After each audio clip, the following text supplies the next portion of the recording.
Deuteronomy chapter 18.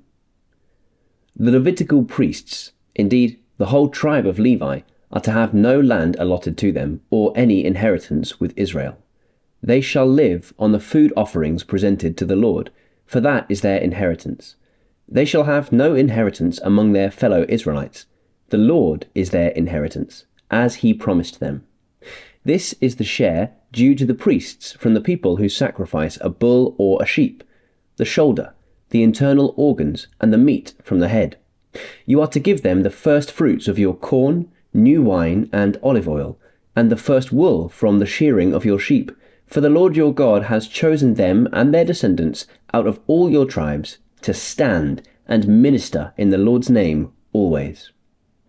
If a Levite moves from one of your towns anywhere in Israel where he is living, and comes in all earnestness to the place the Lord will choose, he may minister in the name of the Lord his God, like all his fellow Levites who serve there in the presence of the Lord.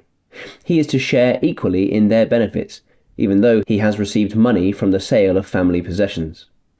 When you enter the land the Lord your God is giving you, do not learn to imitate the detestable ways of the nations there.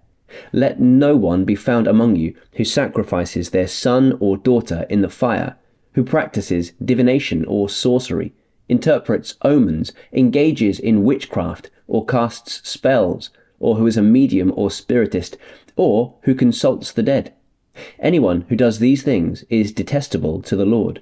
Because of these same detestable practices, the Lord your God will drive out those nations before you. You must be blameless before the Lord your God.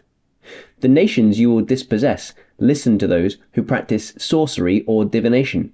But as for you, the Lord your God has not permitted you to do so. The Lord your God will raise up for you a prophet like me from among you, from your fellow Israelites.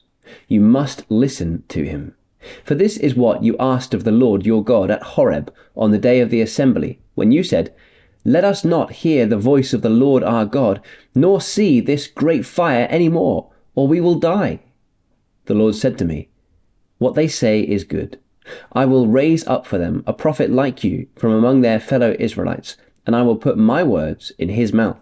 He will tell them everything I command them. I myself will call to account anyone who does not listen to my words that the prophet speaks in my name.